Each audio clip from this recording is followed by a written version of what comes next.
Hello dear student, एक बार फिर से आप सभी का अपने इस चैनल पर स्वागत करते हैं। और आज की इस वीडियो में हम एसिड, बेस एंड साल्ट के बारे में जानने वाले हैं, जो क्लास 10th का सेकंड चैप्टर है साइंस का, जो कि बहुत ही इंपॉर्टेंट, हर साल इससे कुछ ना कुछ क्वेश्चन आते रहते हैं बोर्ड एग्जाम में। तो चलिए देखते हैं acid, base and salt. Acid, base and salt यानी क्या होता है? अम्ल, क्षार और क्या होता है? लवण होता है। तो हम इन तीनों टॉपिक्स को अलग अलग वीडियो में डिस्कस करेंगे। आज अपना एम है क्या चीज़? केवल और केवल अम्ल को डिस्कस करना, एसिड को डिस्कस करना, एसिड क्या होता है, और थोड़ा बहुत बताया जाएगा क्षार क्या होता है, और ऐसे ही कुछ हल्का फुल्का क्या बताया जाएगा, बेस क्या होता है, नहीं लवण क्या होता है। अम्ल वैसे तो क्लास 8 के हिसाब से हम ये जानते हैं कि ये क्या होता है, स्वाद में खट्टा होता है। लेकिन हम सभी प्रकार के अम्ल को अपने जीभ से टेस्ट थोड़ी कर सकते हैं, क्योंकि बहुत सारे अम्ल ऐसे होते हैं जो बहुत ही नुकसानदायक होते हैं। अगर स्किन पे गिर जाए तो स्किन को जला देगा, ख़राब कर देगा। तो ऐसे एसिड को तो हम ऐसे चेक नहीं कर सकते। तो इस प्रकार के एसिड से तो हमको दूर ही रहना चाहिए। तो लेकिन ये तो फैक्ट है कि जितने भी एसिड होते हैं सब के सब क्या होते हैं, स्वाद में खट्टे होते हैं। सभी एसिड क्लास 8 के हिसाब से मैं जानते हैं कि अगर हम नीले लिटमस पेपर के कांटेक्ट में लाते हैं तो वो क्या हो जाता है, लाल हो जाता है, उसकी कलर क्या हो जाती है, चेंज हो जाती है। एक इंडिकेटर है, ये बाद में डिस्कस करेंगे। तो कलर क्या हो जाता है, एसिड के संपर्क में आने से चेंज हो जाता है। तो ये कंफर्म हो जाता है कि वो क्या है, एसिड। यानी ये सब क्या है, उसकी प्रॉपर्टीज है या फिर उसको पहचानने का तरीका होता है। कैसे जानते हैं कि ये एसिड है? लेकिन क्लास 10th में आने के बाद से हमको उस डेफिनेशन को नहीं यूज करना, उसके प्रॉपर्टीज को जानना ही जानना, लेकिन उसकी परिभाषा क्या होती है वो जानना होता है। एसिड क्या है? ऐसे पदार्थ या ऐसे रासायनिक पदार्थ जिन्हें हम जल में घोलें, घोलने के बाद से ये देखें कि वो क्या करता है, H+ आयन अपने में से देता है। यानी उसके मॉलिक्यूलर फार्मूले में ऐसा कुछ न कुछ जरूर हाइड्रोजन आयन होगा जो जल में घुलते ही क्या होगा, अलग हो जाएगा।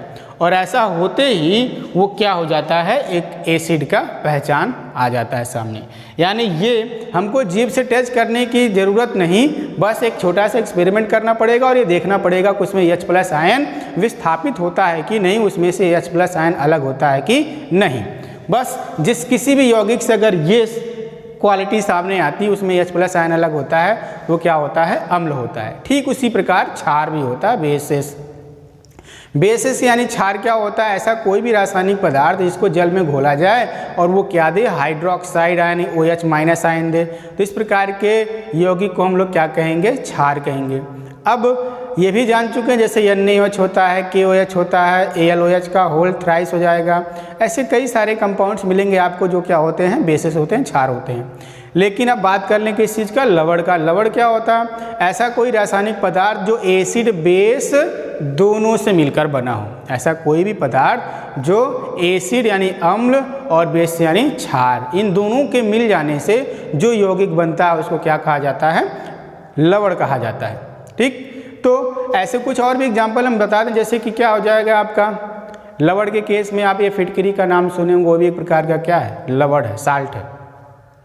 और भी NH4Cl की बात कर लें, अमोनियम क्लोराइड, NH4Cl, ये भी एक प्रकार का क्या है, साल्ट है। वो बेस और एसिड से मिलकर बना है। तो ये तो हो गया रफली थोड़ा सा information acid, base and salt के बारे में। तो चलिए अम्ल का डेफिनेशन भी हमने जस्ट यहाँ पे बोर्ड पे लिख के भी बताया भी है। तो ऐसे रासायनिक पदार्थ जो जल में घुलकर क्या देते हैं, H+ आयन देते हैं, उन्हें क्या कहा जाता है, अम्ल कहा जाता है।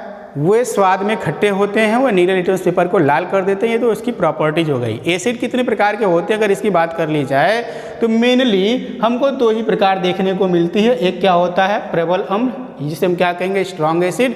एक दूसरा होगा दुर्बल अम्ल, जिसे क्या कहेंगे, वीक एसिड।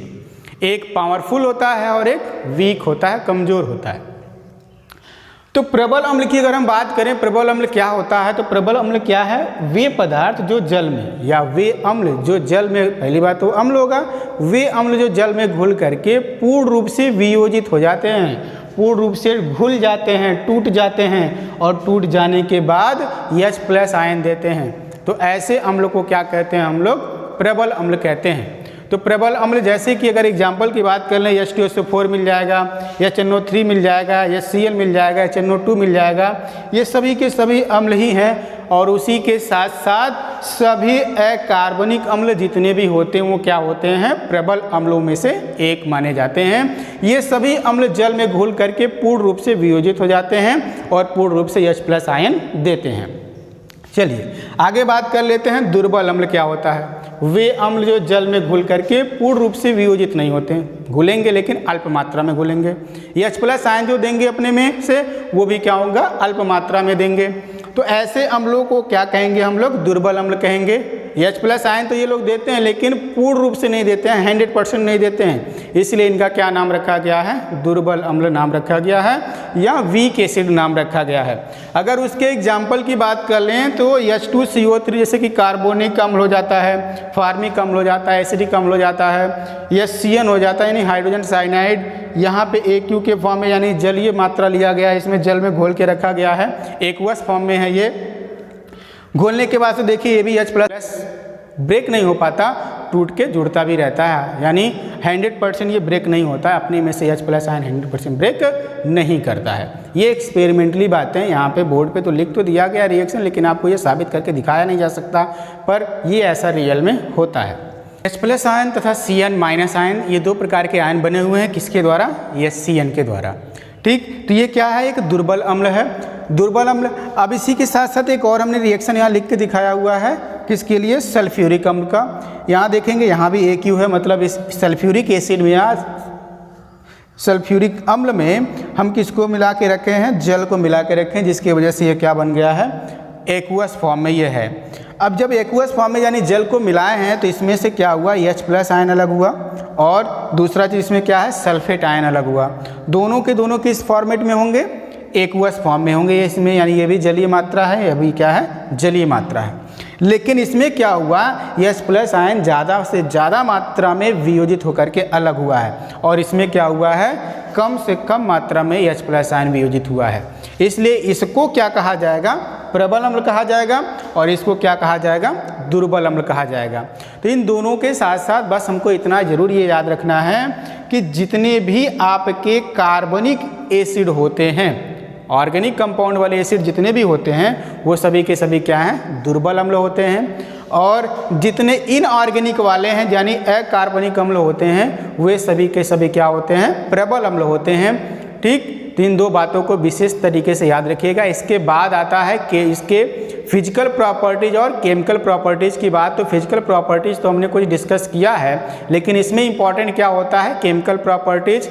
एसिड किसी बेस से रिएक्शन करेगा तो क्या होगा, एसिड किसी मेटल से रिएक्शन करेगा तो क्या होगा, एसिड किसी मेटल कार्बोनेट से रिएक्शन करेगा तो क्या होगा। ऐसे कुछ खास होते हैं प्रॉपर्टीज़, केमिकल प्रॉपर्टीज़, तो उसको हम डिस्कस करेंगे नेक्स्ट टॉपिक में। या ऐसा देखा जाएगा कि एसिड और बेस दोनों को एक साथ मिला करके इनके प्रॉपर्टीज़ को कंपेयर कर करके ही बताया जाएगा, ताकि रिमेंबर करना थोड़ा आसान हो जाए, याद रखना उसको आसान रहे।